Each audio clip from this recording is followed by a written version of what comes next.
আমন্ত্রণ দেশ বাংলায়। আপনাদের সঙ্গে আছি আমি ইকবাল হোসেন। শুরুতেই সংবাদ শিরোনাম।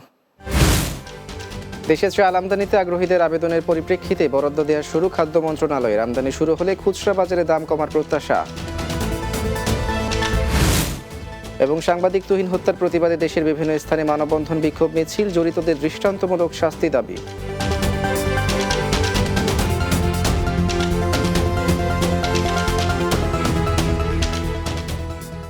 শুনছিলেন শিরোনাম, এবারে বিস্তারিত। দেশের চাল আমদানিতে আগ্রহী আমদানিকারকদের আবেদনের পরিপ্রেক্ষিতে বরাদ্দ দেওয়া শুরু করেছে খাদ্য মন্ত্রণালয়। আমদানির বরাদ্দ পাওয়ার পর ইম্পোর্ট পারমিট বা আইপির জন্য খামারবাড়িতে আবেদন শুরু করেছেন হিলি স্থলবন্দরের ব্যবসায়ীরা। আইপি পাওয়া সাপেক্ষে ঋণপত্র খোলার পর আগামী 2-3 দিনের মধ্যে হিলি স্থলবন্দর দিয়ে চাল আমদানি শুরু হবে বলে আশা করছেন বন্দরের ব্যবসায়ীরা। চাল আমদানি শুরু হলে খুচরা বাজারে চালের দাম কমে আসবে বলে মনে করেন তারা। সবশেষ গত 15ই এপ্রিল হিলি স্থলবন্দর দিয়ে ভারত থেকে চাল আমদানি হয়েছিল। ভারত থেকে যদি চাল আমদানি হয়, বাজারে যে বাংলাদেশের চাল যেটা আছে, মিলাররা যেটা সিন্ডিকেট করে বিক্রি করছিল, সেটা মূল্য কিছুটা কমছে। তারপরেও এই চালগুলো ঢোকার সাথে সাথে দেখা যাবে যে আরও 6 টাকা 8 টাকা কেজিতে দাম কমে যাবে। আগামী নির্বাচন ভারতের বিপক্ষে হবে বলে মন্তব্য করেছেন ইসলামী আন্দোলন বাংলাদেশের সিনিয়র নায়েবে আমির ও শায়খে চরমনাই মুফতি সৈয়দ মোহাম্মদ ফয়জুল করিম। বরিশালের সরকারি গরুনদী কলেজ মসজিদ মাঠে ইসলামী যুব আন্দোলনের প্রতিষ্ঠাবার্ষিকীর সমাবেশে তিনি এই মন্তব্য করেন। বিশেষ অতিথি ছিলেন ইসলামী আন্দোলন বাংলাদেশের কেন্দ্রীয় সাংগঠনিক সম্পাদক উপাধ্যক্ষ মাওলানা মোহাম্মদ সিরাজুল ইসলাম, ইসলামী যুব আন্দোলনের কেন্দ্রীয় সাংগঠনিক সম্পাদক মোহাম্মদ আল আমিন, বরিশাল 1 আসনের হাতপাখা মার্কার প্রার্থী মোহাম্মদ রাসেল সর্দার মেহেদী সহ অন্যান্যরা। বরিশালের আগুইলঝাড়া উপজেলায় মাদক বিরোধী সভা অনুষ্ঠিত হয়েছে। উপজেলার গুপ্তেরহাট টলঘরে উত্তর সিহিপাশা ছাত্র ও যুব সমাজের আয়োজনে আলোচনা সভা অনুষ্ঠিত হয়। বীর মুক্তিযোদ্ধা মোহাম্মদ সেকেন্দার আলী মৃধার সভাপতিত্বে এতে বক্তব্য রাখেন থানার এসআই নূর মোহাম্মদ, জেলা উত্তর কৃষক দলের সদস্য সচিব সেলিম হোসেন, জেলা উত্তর যুব দলের সদস্য হেমায়ত তালুকদার সহ অন্যান্যরা।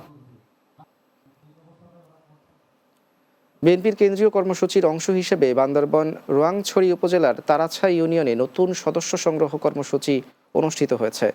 ছাইঙ্গা প্রাথমিক বিদ্যালয়ের মাঠে এই নতুন সদস্য সংগ্রহ নবায়ন কর্মসূচি অনুষ্ঠিত হয়। বান্দরবান জেলা বিএনপির সদস্য মাউত সেতুং তনচঙ্গায় সভাপতিত্বে এতে প্রধান অতিথি ছিলেন জেলার বিএনপির সিনিয়র সদস্য বাবু চনুমং।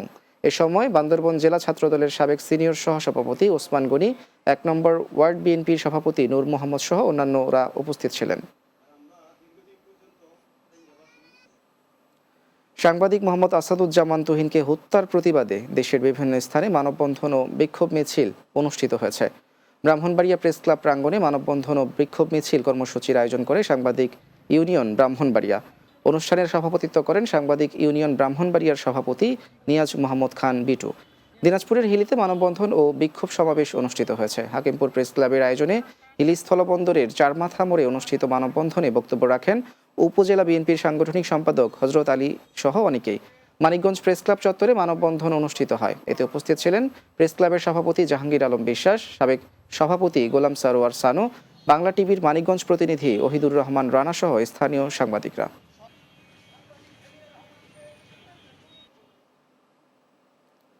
কুমিল্লায় বাংলাদেশ আনসার ও গ্রাম প্রতিরক্ষা বাহিনীর বৃক্ষরোপণ অভিযান 2025 শুরু হয়েছে।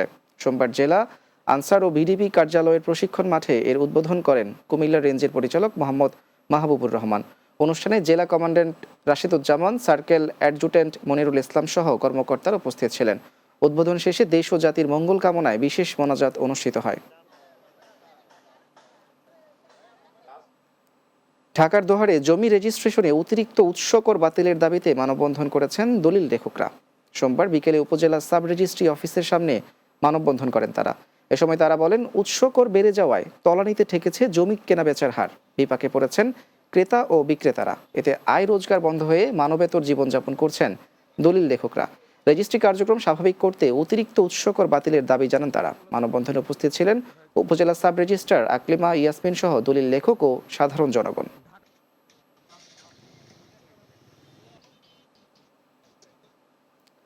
দেশ বাংলায় নিচ্ছি ছোট্ট একটা বিরতির পর অন্যান্য সংবাদের সঙ্গে আরও যা থাকছে। টাঙ্গাইলের ঘাটাইলে অদ্ভুত রোগে আক্রান্ত সাইফুলের শিকলবন্দি জীবনযাপন, সরকারের সহযোগিতা কামনা, চিকিৎসার খরচ জোগাতে নিঃস্ব মা বাবা।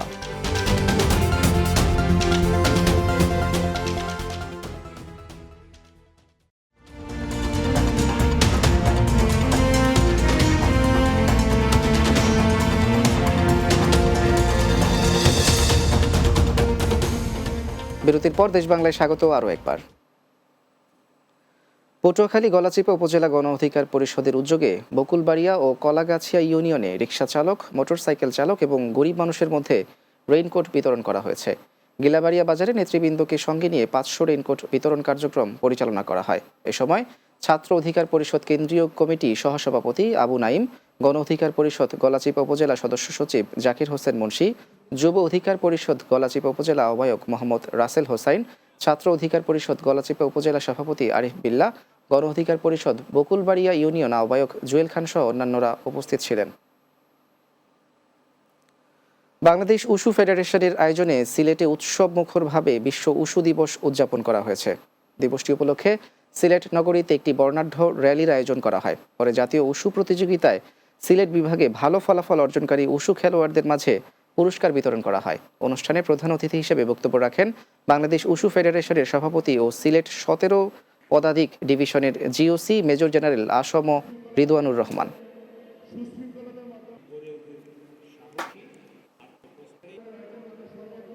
টাঙ্গাইলের ঘাটাইলে অদ্ভুত রোগে আক্রান্ত হয়ে প্রায় 30 বছর ধরে লোহার শিকলবন্দি অবস্থায় জীবনযাপন করছেন সাইফুল ইসলাম। নেই সুস্থতার কোনো লক্ষণ।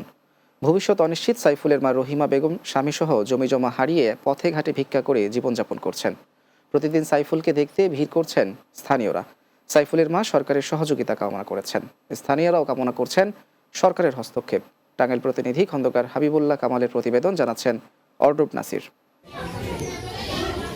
টাঙ্গাইলের ঘাটাইলে 1988 সালের 29 মার্চ সাইফুল জন্মগ্রহণ করেন। জন্মের পর থেকে সাইফুল ঠিকমতো কথা বলতে পারত না। 7 বছর বয়স থেকে অন্য মানুষ দেখলেই বড় বড় করে তাকিয়ে থাকত এবং কামড় দেওয়ার চেষ্টা করত। এসব কাজ থেকে সাইফুলকে ফেরানোর চেষ্টা করা হয়। একসময় এলাকাবাসী এই আচরণে ভয় পেতে শুরু করে। পরে এলাকাবাসী ও নিজেদের রক্ষার্থে বাধ্য হয়ে 8 বছর বয়সে তার পায়ে লোহার শিকল পরিয়ে দেয় পরিবার। ছোটবেলা থেকে বিভিন্ন ডাক্তার কবিরাজের পিছনে ঘুরেও রহিমা বেগম ছেলে সাইফুলের চিকিৎসা করাতে পারেননি। সরকার থেকে ছেলে এবং মা ভাতা পান, সেটা দিয়ে তাদের সংসার চলে না। তাই টাকার অভাবে চিকিৎসার খরচ করাতে পারছেন না সাইফুলের মা। আমি এখানকার যা ভাই তাতে আমার সংসার চলে না। নানেরা কি সহযোগিতা করবো না, আমি তো এবার চলা হয় না, মানুষের বাড়িতে তো যাওয়া হয় না, এখন সে শক্তি আমার নাই।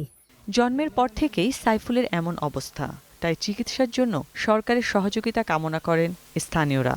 প্রয়োজনীয়ভাবে সাহায্য সহযোগিতা করে, সরকার সার্বিক সহযোগিতা করে, একটু জায়গা বাসা করে দেয়, তাহলে সাইফুলের জন্য একটু ভালো হয়। ঘাটাইল উপজেলার সমাজসেবা কর্মকর্তা বলেন, সাইফুল প্রতিবন্ধী ভাতা পাচ্ছেন, তার মাও বিধবা ভাতা পাচ্ছেন।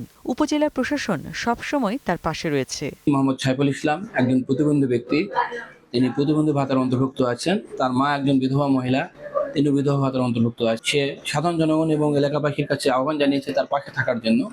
আমরা সরকারি দপ্তর এবং উপজেলা প্রশাসন তার পাশে আছে। News desk, Bangla TV.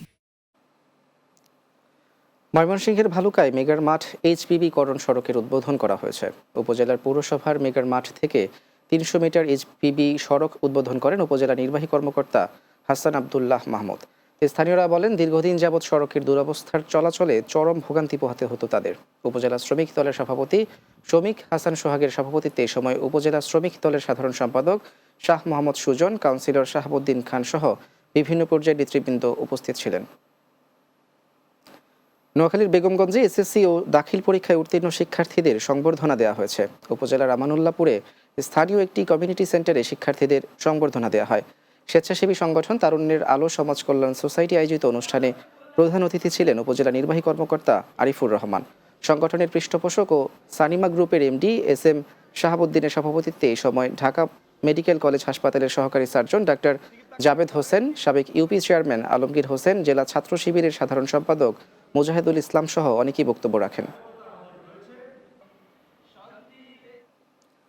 গাজীপুরের কালীগঞ্জ পৌরসভায় অনুষ্ঠিত হয়েছে প্রণয়ন সংক্রান্ত অংশীজনের মতবিনিময় সভা। Local government COVID-19 response and recovery প্রজেক্টের আওতায় পৌরসভা মিলনায়তনে সভার আয়োজন করা হয়। এ সময় উপস্থিত ছিলেন উপজেলা সমাজসেবা কর্মকর্তা আফরোজা বেগম, পৌর নির্বাহী কর্মকর্তা শ্যামল কুমার দত্ত, সহকারী প্রকৌশলী মুন্নুর আহমেদ, LGCR আরপি প্রকল্পের ট্রেনার মোহাম্মদ ইব্রাহিম সহ অন্যান্যরা। রাজশাহীর পুঠিয়ায় অবস্থিত উপমহাদেশের দ্বিতীয় বড় শিব মন্দিরে শিব পূজা অনুষ্ঠিত হয়েছে। সোমবার দিনব্যাপী পুঠিয়া হিন্দু কল্যাণ ও সংস্কার সমিতি অনুষ্ঠানের আয়োজন করে। দেশের বিভিন্ন স্থান থেকে সনাতন ধর্মের ভক্তবৃন্দ বাদ্যজুড়ি বাজিয়ে খালি পায়ে মন্দিরের শিবশিলায় গঙ্গাজল অর্পণ করেন। এ সময় সমিতির সহসভাপতি অনিল সরকার, সাধারণ সম্পাদক প্রদীপ কুমার সরকার, যুগ্ম সাধারণ সম্পাদক মিলন সরকার সহ অনেকেই উপস্থিত ছিলেন।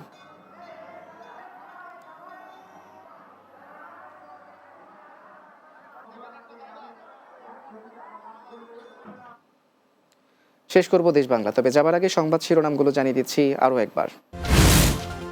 দেশে চাল আমদানিতে আগ্রহীদের আবেদনের পরিপ্রেক্ষিতে বরাদ্দ দেওয়া শুরু। খাদ্য মন্ত্রণালয়ের আমদানি শুরু হলে খুচরা বাজারে দাম কমার প্রত্যাশা।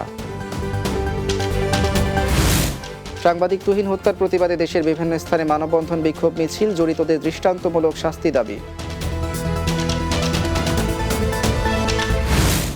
এবং টাঙ্গাইলের ঘাটাইলে অদ্ভুত রোগে আক্রান্ত সাইফুলের শিকলবন্দি জীবনযাপন, সরকারের সহযোগিতা কামনা, চিকিৎসার খরচ জোগাতে নিঃস্ব মা বাবা।